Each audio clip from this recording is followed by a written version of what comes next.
ये कहानी है इनुयासकी नाम के एक आदमी की, जिसे पता चलता है कि उसे 4th स्टेज कैंसर है और उसके पास अब कुछ महीने ही बचे हैं जीने के लिए। उसकी एक बीवी और 2 बच्चे भी हैं जिन्हें वो बताना चाह रहा है अपने कैंसर के बारे में, पर वो थोड़ा झिझक रहा है बताने में, क्योंकि उसकी फैमिली में कोई ऐसा नहीं था जो उसकी कद्र करे। उसके दोनों बच्चे उसे एक लूज़र पिता मानते हैं जिसने अपनी फैमिली के लिए कुछ नहीं किया। वो सोच रहा था कि कोई उसके लिए आंसू भी बहाएगा, इसलिए वो किसी को नहीं बताता है। उसके पास एक डॉग था, हंकू। यही था जो उसे पसंद करता था। वहाँ पेड़ के पास एक लड़का बैठा था जो किसी गहरी चिंता में डूबा लग रहा था। तभी वहाँ अचानक बहुत उजाला हो जाता है। वो ऊपर की तरफ देखता है और तभी एक जोर का धमाका होता है और वो दूर जाकर गिरता है। जब वो उठता है तो सब सही था, उसका डॉग भी वहीं था। वो घर आ जाता है। उसे काफ़ी प्यास लग रही थी, इसलिए वो सूप एक बार में ही पूरा पी जाता है और फिर जाकर टैप से और पानी पीता है। उसका बिहेवियर सबको काफ़ी स्ट्रेंज लग रहा था। वो अपने रूम में आ जाता है। उसके हाथ में से धुआं निकल रहा होता है। वो समझ जाता है कि वो जल्दी ही मरने वाला है। वो अपना शर्ट उतार कर अपना हाथ देखता है। उसे उसकी पल्स महसूस नहीं हो रही थी। उसे वहाँ कुछ बटन टाइप का फील होता है, जिसके दबाते ही उसकी उंगली का एक नाखून खुल जाता है और तभी उसका हाथ से एक आर्मर जैसा निकलता है और उसमें से वो सब निकल जाता है जो उसने अभी अभी खाया होता है। उसे समझ नहीं आ रहा था कि ये क्या हो रहा है। वो अपने गले के पास दबाता है तो उसका सर 2 पार्ट में खुल जाता है और उसके दोनों हाथों से भी आर्मर निकल जाते हैं। वो काफ़ी घबरा जाता है। ये हीरो है। ये वही लड़का है जो उस दिन इनुयासकी के साथ धमाके वाले जगह पे था। ये अपने दोस्त चोको से मिलने आया है। ये चोको से जाके उसे रूम में मिलता है और उसे अपनी स्पेशल पावर दिखाता है। वो अपने हाथ से एक बर्ड को शूट कर देता है। फिर हीरो चोको को गैराज में ले जाकर अपने हाथों से कोई भी खड़ी गाड़ी को कंट्रोल करके दिखाता है। वो बताता है कि अब वो इंसान नहीं रहा, वो एक सुपर हीरो बन चुका है। इनुयासकी अभी तक समझ नहीं पा रहा था कि उसके साथ आखिर ये हो क्या रहा है। जब वो अपने ऑफिस से बाहर आ रहा था तो एक कबूतर को तड़पते हुए देखता है। वो उसे हाथ में उठाता है तो उसे उसके सारे फंक्शंस नज़र आ जाते हैं। वो उसे क्योर कर सकता है। कबूतर ठीक हो जाता है और उड़ जाता है। इनुयासकी को किसी की आवाज़ सुनाई दे रही थी। कोई औरत रो रो कर डॉक्टर से अपनी बेटी को बचाने के लिए कह रही थी। इनुयासकी वो हॉस्पिटल पहुंचता है। वहाँ बेड पे लेटी बीमार बच्ची को ये अपने दोनों हाथों से पकड़ता है और उसे अपनी पावर से क्योर कर देता है। वो बच्ची ठीक हो जाती है। बच्ची की माँ ये देखकर चौंक जाती है। उसे ये कोई मिरेकल लगता है कि उसकी बच्ची ठीक कैसे हो गई। वो भगवान को धन्यवाद देती है। इनुयासकी वहाँ से खुशी खुशी भाग जाता है। स्कूल में चोको को बाकी लड़के बहुत परेशान करते थे। उसे एक लड़का आज भी परेशान कर रहा होता है। तब वहाँ हीरो आकर उस लड़के का हाथ जोर से अपने हाथों में पकड़ता है और चीको से माफ़ी मांगने को कहता है। वो उसे सूट ही करने वाला था कि चोको उसे रोक देता है। ये लड़की सियोन हीरो के ही क्लास में पढ़ती है। ये हीरो को कहती है कि वो उसे लाइक करती है। हीरो थैंक यू बोल के वहाँ से चला जाता है। हीरो की माँ एक रेस्टोरेंट में काम करती है और हीरो का बाप उसकी माँ को छोड़कर किसी और लड़की के साथ शादी कर लिया है। हीरो कभी कभी अपने डैड से मिलने जाता था और उसके बच्चों के साथ खेलता भी था, पर वो हमेशा अपने डैड से नफ़रत ही करता था क्योंकि वो उन्हें छोड़कर किसी और के साथ चला गया था। वो अपने डैड को मारना चाह रहा था पर नहीं मारता है और वहाँ से चला आता है। रास्ते में उसे एक घर के अंदर से हंसने की आवाज़ सुनाई दे रही थी, जो कि उसे अच्छा नहीं लगता है कि कोई इतना खुश कैसे हो सकता है। वो उस घर में जाता है और उन तीनों को मार देता है। वो लड़की की हेल्प की आवाज़ सुनकर इनुयासकी भी वहाँ आता है, पर तब तक वो सबको मार चुका था। यासकी वो लड़की को क्योर करने की कोशिश करता है, पर वो मर चुकी थी और वो मरे हुए को क्योर नहीं कर सकता। हीरो यासकी को देखता है और उसे भी शूट कर देता है और वो वहाँ से भाग जाता है। यासकी उठकर उसके पीछे जाता है तो देखता है वो उड़कर चला गया है। हीरो अपने अकाउंट में कितना भी पैसा बढ़ा सकता था। वो कुछ पैसा निकालकर चोको को देता है, पर वो लेने से मना कर देता है। वो उसे उस मर्डर के बारे में पूछता है कि क्या वो मर्डर उसने किया है। हीरो कहता है अब वो इंसान नहीं रहा, वो भगवान बन चुका है, इसलिए वो किसी को भी मार सकता है और माफ़ कर सकता है। चोको उससे दोबारा उससे ना मिलने का बोलकर चला जाता है। घर पर हीरो की माँ उसे बताती है कि अब उसे उसके डैड के ही साथ रहना होगा, क्योंकि उसे पैनक्रियाटिक कैंसर है और वो ज़्यादा दिन तक जिंदा नहीं रहेगी। हीरो गले लगकर रोने लगता है। वो कहता है, हमेशा तुम्हारे साथ ही गलत क्यों होता है माँ।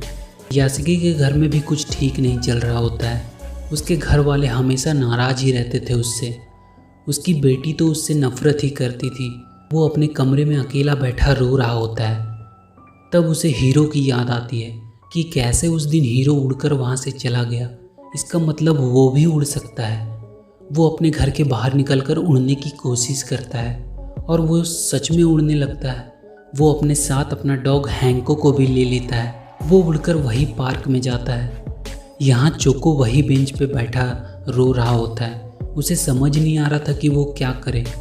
वो चोको को उस रात जो भी हुआ वो बात बताता है। चोको उसे मदद मांगता है हीरो को रोकने के लिए। चोको यासुकी को भी हीरो की तरह हाथ से शूट करना सिखा रहा होता है।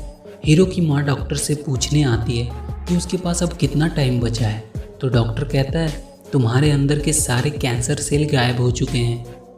ये हीरो का ही काम था, उसने ही अपनी माँ को क्योर किया था।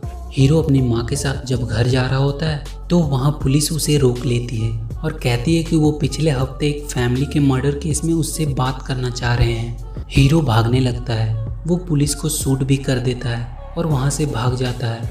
अब ये बात पूरे न्यूज़ में आ जाती है कि हीरो मर्डर करके भाग गया है।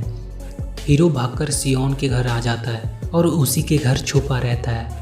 यहाँ इनुयासुकी जब वो शूट करने का पावर इस्तेमाल कर रहा होता है तो उसे बार बार काफ़ी प्यास लग रही थी। वो पानी निकाल कर पीता है पर उसे दर्द होने लगता है और वो सारा पानी उसके आर्मर से निकल जाता है।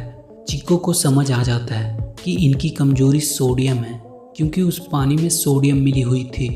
हीरो की माँ को सारे न्यूज़ वाले लोग उसके बेटे के बारे में पूछ रहे थे और उसे जिम्मेदार ठहरा रहे थे इसके लिए, जो देखकर हीरो काफ़ी दुखी था। अगले दिन न्यूज़ में हीरो सुनता है कि उसकी माँ की डेड बॉडी मिली है उसके घर पे। उसने सुसाइड किया है शायद। अब हीरो बहुत गुस्सा हो जाता है और पता करता है कि उसकी माँ का एड्रेस न्यूज़ वाले को किसने दिया और उस लड़के को ऑनलाइन पीसी के थ्रू ही शूट कर देता है। और उसमें जितने भी न्यूज़ वाले जिन्होंने उनकी माँ को हैरास किया था उन सबको वो उनके पीसी या मोबाइल के थ्रू ही शूट कर देता है। रात में सियोन उठकर देखती है हीरो सो नहीं रहा है। वो उससे पूछती है कि क्या हुआ, नींद नहीं आ रही।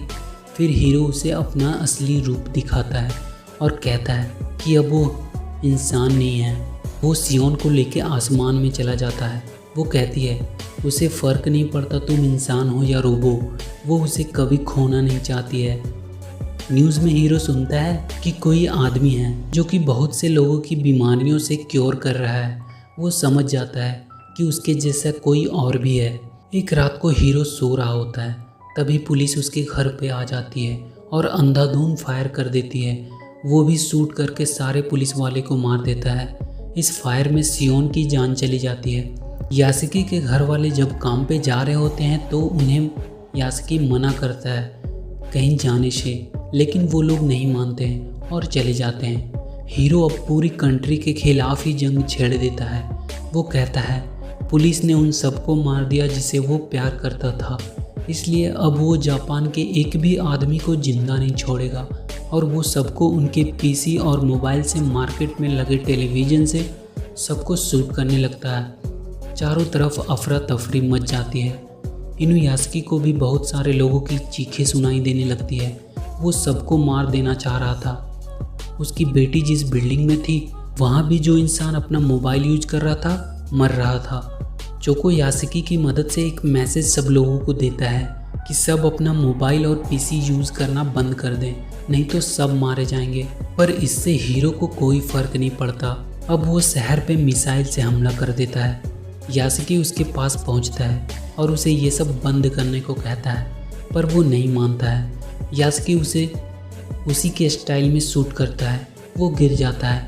वो गुस्से में उठता है और यासुकी की तरफ बढ़ता है। अब दोनों के बीच हवा में फाइट होने लगती है। यासुके अपनी बेटी को ढूंढने लगता है पर वो मिल नहीं रही थी। हीरो यासुके पर भारी पड़ रहा था।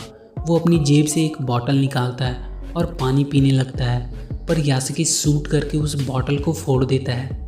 वो उससे कहता है उसे उसकी बेटी के पास जाने दे और अपनी जेब से पानी का बॉटल निकालकर पीने लगता है। हीरो उस पर हमला करके उसका पानी ले लेता है और पी लेता है। फिर अपना रॉकेट यासुके पे दाग देता है।